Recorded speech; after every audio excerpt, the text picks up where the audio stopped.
আমি এখন চলে আসছি আমার বন্ধুর সাথে একটু পাঞ্জাবি কিনতে, কিন্তু সামনে ওটা কে? আরে ভাই, এ তো আমার বন্ধু কালু চলে আসছে। এখানে পাঞ্জাবি পরে বসে আছে কেন সেটা বিষয় না, কিন্তু আমাকে ডাকে কে?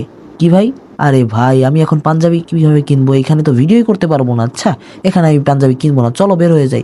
ব্যাস, এখান থেকে বের হয়ে যাবো এখনই। যেই কথা সেই কাজ, এখান থেকে বের হয়ে গেলাম আমরা তিনজনেই, সোজা চলে গেলাম নতুন তৈরি হওয়া ইলিয়ান শোরুমে, যেখানে পাঞ্জাবি কেনার মতন সাধ্য আমাদের নেই। তাই আমরা এখান থেকে আস্তে করে কেটে পড়লাম। পকেটে কম টাকা থাকার কারণে পাঞ্জাবি না কিনেই আমরা চলে গেলাম খুলনার জিয়া হলের মাঠে। এখানে এসে বড় ভাইয়ের জন্য অপেক্ষা করতেছিলাম। বড় ভাই আসলে তার কাছ থেকে ক্যামেরা নিয়ে চলে যাব শুটে। অপেক্ষা করতে করতে অনেক বোরিং লাগছিল, পরে তাই বড় ভাইকে ফোন দিলাম। আর মাত্র 2 মিনিটের মধ্যেই আসার কথা বলছে, যদি না আসে তার খবর আছে।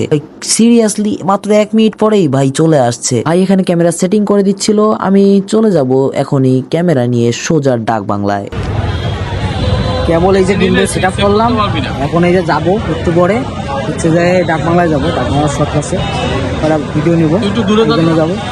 এখন চলে আসলাম ডাক বাংলায় ভিডিও করার জন্য। ক্যামেরা আমার হাতেই, আর আমি খুঁজতেছি কোন ফ্রেমে ভিডিও করলে বেশি ভালো হয়। তবে ভাই ডাক বাংলায় এত পরিমাণে ক্লাউড আমি চিন্তা করতে পারিনি, আর আমার খুবই ভয় লাগতেছে, কারণ এত দামি সেট আপ, তাও আবার আমার না ভাই। এই সেট আপ যদি কিছু হয়ে যায় আমার জীবন শেষ। তাই আমি বেশি রিস্ক না নিয়ে ভেতরে ঢুকলাম না। আমি এখানে বাইরে থেকেই কিছু ভিডিও করতেছিলাম, যেহেতু ক্যামেরাও আমার না, গিম্বেলও আমার না ভাই, কিছু বলার নাই, কারণ এখানে কিছুই আমার নাই। তাই আমি আগে আগে চলে গেলাম আমার ভয়েস ওভার নেওয়ার জন্য। ছিলাম একটা ফাঁকা স্পেস যেখানে আমি আমার ভয়েস ওভার দিতে পারবো। সামনে তাকাতেই দেখি ফাঁকা স্পেস পড়ে আছে, ওইখানে চলে গেলাম ভয়েস দিতে। এইখানটাতে মূলত দাঁড়িয়ে আমি দিয়েছিলাম আমার ভয়েস। এর থেকে ফাঁকা জায়গা আমি আর কোথাও পাচ্ছিলাম না। আর আমার বন্ধুকে ধরিয়ে দিয়েছিলাম ক্যামেরা, কারণ আমার ক্যামেরাম্যান বলতে শুধু ওই আছে। যত পরিমাণে কন্টেন্ট সবকিছু কিন্তু ওর ক্যামেরা দিয়ে করা হয়। পরে চলে আসলাম আবার ডাক বাংলা থেকে শুট শেষ করে। এখানে বড় ভাই ছবি তুলতেছিল তার বন্ধু, আমার আর কাছে আমি লাইট ধরে দাঁড়ায় আছি। তারপরে ছবি তোলা শেষে এখান থেকে বের হয়ে গেলাম, বাইরের উদ্দেশ্যে রওনা দিলাম তিনজনেই সোজা মোটরসাইকেলে করে।